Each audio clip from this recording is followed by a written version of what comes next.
Good evening, everyone. My name is Ndax Jonah, and I am the city representative for federal government scholarship students studying in Russia, Volgograd city.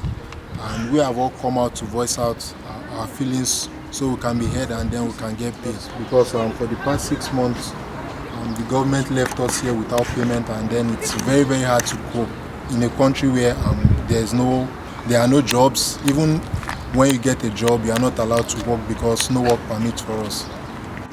It's very, very hard to live, and then no money for feeding. We need to pay for our hostel fee and all sort of things. So my fellow students will be voicing out their feelings. As students living in a country where we do not have relatives or a family, we have a lot of financial obligations, and without being paid, we do not have funds to finance what we need. We do not have money to pay for health insurance, pay for accommodation.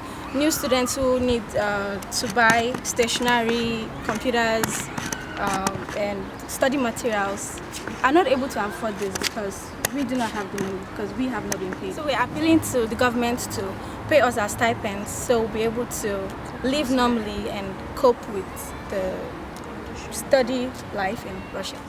This is a video appealing to the federal government of Nigeria on behalf of the federal scholarship students studying in Russia, not only from Volgograd city. Yearly we have to always protest, yearly we have to always stage a performance for them or before we are paid, and this video is not to only help us get our monies, but it's an avenue for us to help solve this problem so that we will not have it recurring in future.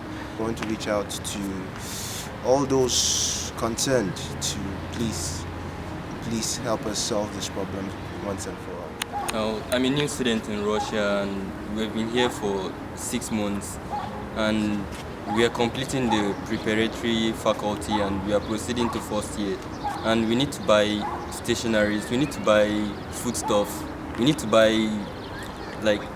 stuff for winter, we need to buy things that will make us live like normal students and help us cope with the challenges here, the feeding, the weather, and so many other things in school we need to buy too, and we don't have money because we've not been paid since January, and we are really suffering here. We have so many needs we need to meet up with.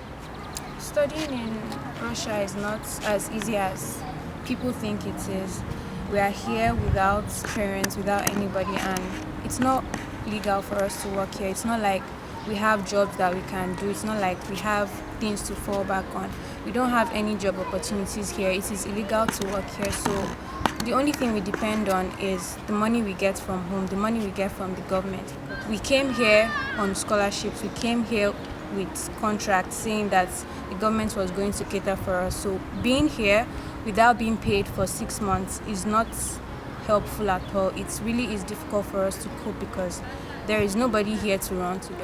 We also have final year students from 4th year and 6th year master students who cannot return back to Nigeria right now because they do not have funds to buy their flight tickets. They cannot renew their visas because they do not have money to do that, and they're not permitted to stay because they've completed their studies here, but they cannot return back to Nigeria simply because we have not been paid. So we really need the government to pay us our stipends so that these students can go back to Nigeria and start their youth service.